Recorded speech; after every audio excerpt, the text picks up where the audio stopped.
saya banggakan seluruh kader hari ini dari Pokja 3 kecamatan dan sebagian desa se-Kabupaten Jombang. Aplaus dulu untuk para kader. Terima kasih sudah hadir hari ini dalam rangka PKHP atau pleno ya, bidang pangan, sandang dan papan Pokja 3, pemantapan hatinya PKK. Ini sedang semenjak pandemi, bagaimana pemanfaatan pekarangan baru terasa kebutuhannya ketika pandemi. Betul apa enggak? Nah, ini sudah saatnya aksi bagi Pokja 3 memanfaatkan momentum yang seperti saat ini untuk bisa menerapkan seluruh programnya. Di saat pandemi, ketika orang tidak menemukan lagi jawaban obat apa untuk menyembuhkan COVID, ternyata hanya alam yang bisa menjawab atau dari ramuan-ramuan tradisional. Sehingga tren waktu itu jahe merah temu ireng sampai harganya selangit, melambung tinggi.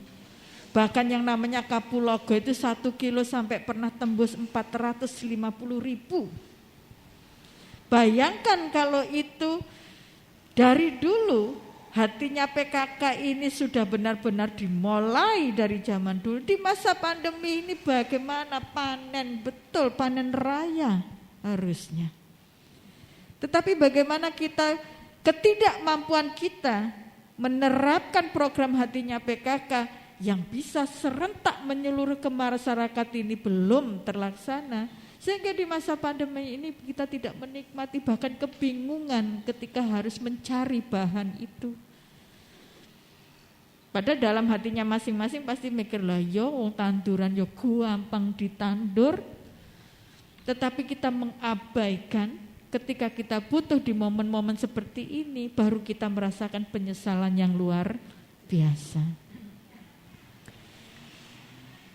Jadi mari para kader Pokja 3 mulai sekarang ketika menerapkan program-program pokoknya, itu jangan pernah berpikir menunggu momentum. Karena Anda semua sudah memahami betul ilmu tentang hatinya PKK, pemanfaatan lahan dan bahkan kemanfaatan dari tanaman yang kita tanam. Mulai dari fungsinya sampai bagaimana bahwa keamanan pangannya jauh lebih terjamin bila kita menanam sendiri. Mudah-mudahan hari ini bisa tercerahkan semua. Kemudian proses pelatihan hari ini tentang ini nanti ada apalagi ada prakteknya, dan alhamdulillah bersyukur ya, kita masa pandemi ini yang hadir tidak banyak, sehingga nanti kalau pas praktek enggak royoan. Ya, jadi bisa lega lihatnya, tidak berdesak-desakan. Mudah-mudahan ini bisa lebih diterima nanti ilmunya, karena Pak Mantri ini luar biasa ya Bu.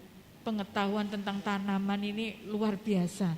Monggo momen hari ini dimanfaatkan betul untuk menimba ilmu yang sebanyak-banyaknya, dan mudah-mudahan bisa memberikan manfaat nanti di tingkat kecamatan dan tingkat desa. Gitu. Dan jangan khawatir, ini nanti akan direkam, dan nanti kalau misalnya ada kesulitan menyampaikan tinggal buka di YouTube. Oke?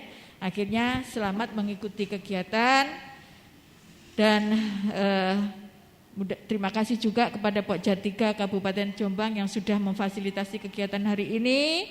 Semoga setiap langkah kita menuju ruangan ini dicatat sebagai amal soleh. Maka dengan mengucap Bismillahirrahmanirrahim, pleno bidang pangan, sandang dan papan Pokja 3 pemantapan hatinya PKK saya nyatakan dibuka dan dimulai. Saya mohon maaf apabila ada kekurangan. Saya akhiri Ihdinas Shiratal Mustaqim. Wassalamualaikum warahmatullahi wabarakatuh. Ternyata kesehatan itu ada dua Bu. Selain konvensional juga ada kesehatan tradisional. Jadi gitu. Jadi di Kementerian Kesehatan itu sudah dibentuk namanya Kestrat, kesehatan tradisional. Jadi ada kasihnya dari pusat sampai ke daerah, sampai kabupaten. Jadi linear betul. Saya ingin membawakan yaitu pengembangan pemanfaatan lahan pekarangan dengan toga Taman Obat Keluarga untuk meningkatkan selain untuk keluarga, masyarakat ataupun bisa untuk agrobisnis dari itu. Arah kebijakan kesehatan itu yang memperkuat upaya peningkatan kesehatan dan pencegahan penyakit serta pemberdayaan masyarakat dapat dipenuhi salah satunya oleh pelayanan kesehatan tradisional ya Bu. Terutama tanaman toga. Dengan dibentuknya Undang-Undang Nomor 103 Tahun 2014 ya tentang pelayanan kesehatan tradisional pada pasal 70 menerangkan bahwa masyarakat dapat melakukan perawatan kesehatan secara mandiri dan benar nih. Jadi termasuk yang digalakkan ini hatinya itu ya di PKK. Nah ini gambaran umumnya itu tanaman toga itu di Indonesia itu ada 80 spesies Bu. Ya. 80 spesies, tapi yang sudah digunakan uji klinis itu sekitar 1676.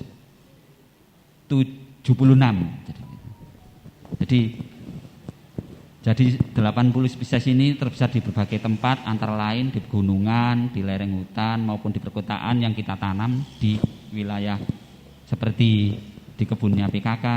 Jadi kebun PKK ini kemarin itu saya hitung itu sudah mempunyai 150 spesies. Kan banyak ibu-ibu ya. Kalau nggak dimanfaatkan kan ya eman ya. Jadi seperti itu, sudah mempunyai 150 spesies, lumayan. Kenapa kok bisa gitu Pak Menteri? Karena kita kemarin itu dari Jatiga PKK Kabupaten Jombang itu dapat lomba dari tingkat provinsi Bu. Jadi dipilih dari beberapa kabupaten ya. Sekitar 165 kabupaten, terus kita terpilih. Moga-moga nggak tahu nanti dapat nomornya. Jadi ditempatkan di Kecamatan Bareng kemarin itu. Ini dengan memanfaatkan tanaman obat keluarga toga. Nah, pengertian toga. Nah, ini pengertian toga taman obat keluarga adalah sekumpulan tanaman berkhasiat obat untuk kesehatan keluarga yang di atas ditata menjadi sebuah taman dan memiliki khasiat obat tradisional yang memiliki keindahan untuk menyembuhkan gangguan penyakit. Toga itu ada 3 nggih Bu nggih. Yang pertama toga untuk obat herbal dari rimpang-rimpangan yang ya tumbuhan dibuat simpesia direbus diminum ya. Contohnya temulawak, kunir putih, jahe, temu giring ya seperti itu nggih.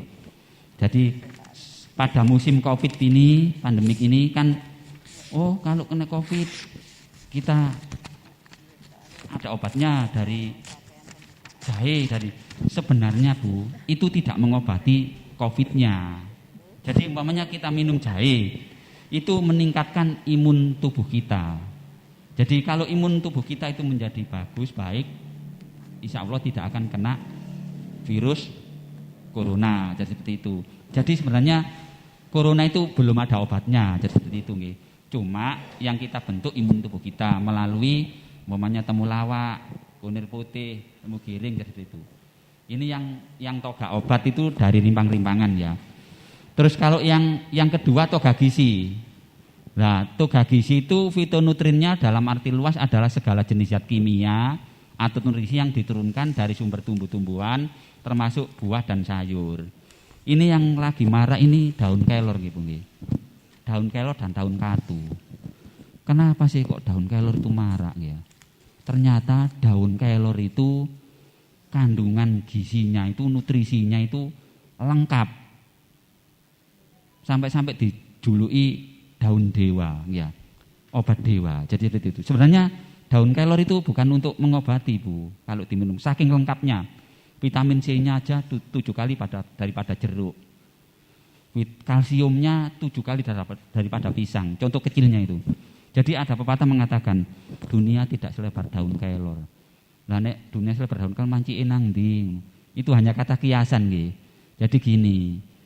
kecil daunnya, besar manfaatnya. Bahkan ini sangat baik untuk memperbaiki stunting, Bu. Ya, seperti itu. Dari saya kalau di Puskesmas itu kerjasama dengan ahli gizi, kolaborasi, selain pakai tanaman toga herbal, dan ada lagi pemijatannya, akupresurnya. Jadi kalau di Dinas Kesehatan itu ada namanya Talita Mansur.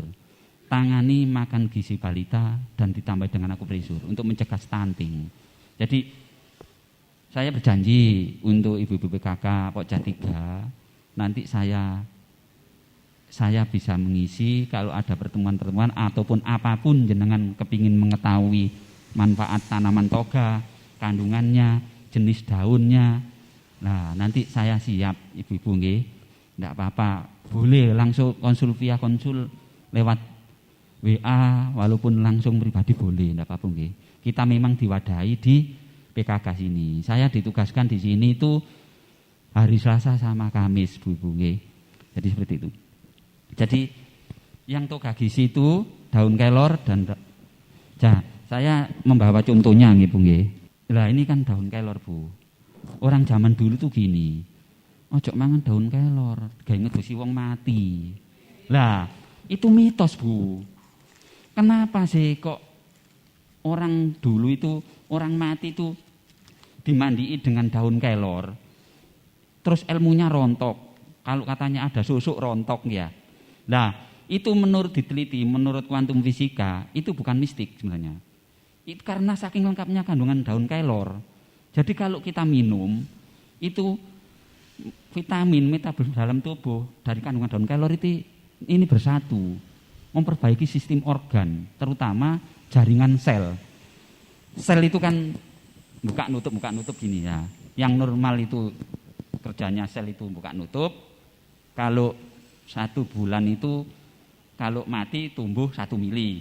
Nah, kalau buka tok ya sakit, nutup tok yang sakit. Ya, itu karena apa? Karena dari gangguan endokrin, hormon kita yang kita makan selama ini kan banyak pengawet lah. Ini daun kelor gitu, nggih.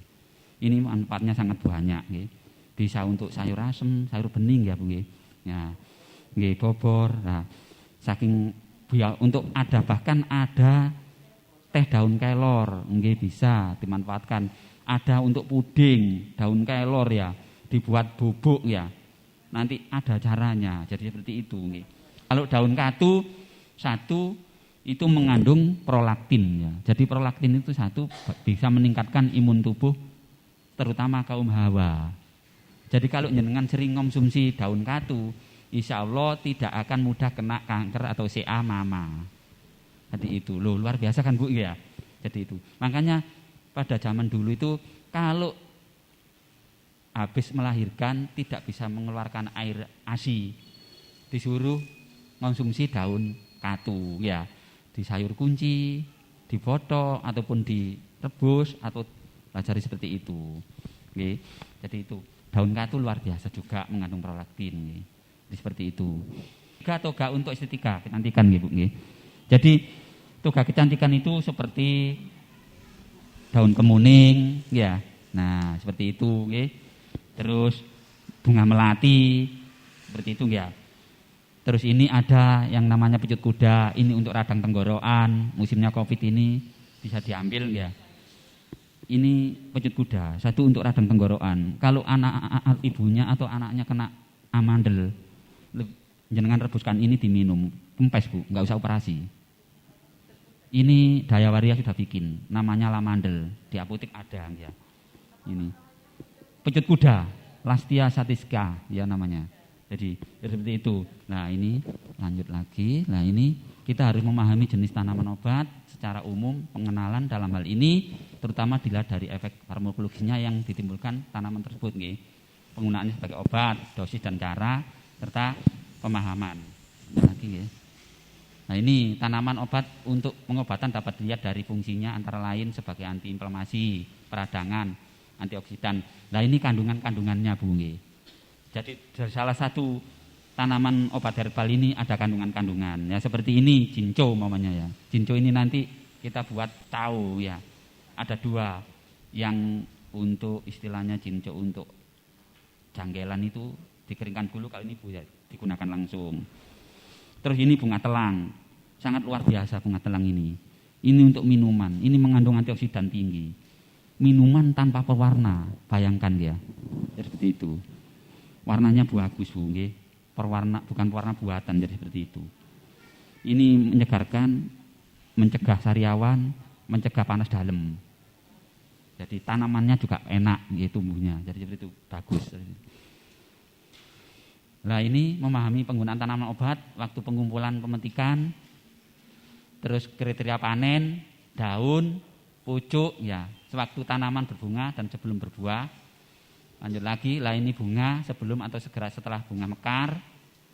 Perubahan yang menjadi kriteria, tingkat kekerasannya, tingkat ketuaan warna, kadar air buah, perubahan bentuk, dari masam sampai betul-betul masak. Jadi gitu. Biji, jadi biji itu dipilih yang tua boleh ya. Terus plikanya, umbi. Nah, pemanenan dilakukan pada musim yang tidak mengganggu. Contohnya kalau jenengan pada waktu musim hujan menanam jahe, panennya kan kemarau. Itu daunnya sudah hilang, tinggal rimpangnya. Jadi itu. Jadi seperti itu nggih. Nah, kita sekarang praktek pembuatan makanan dari bahan tanaman toga, ya, lidah buaya gitu nggih.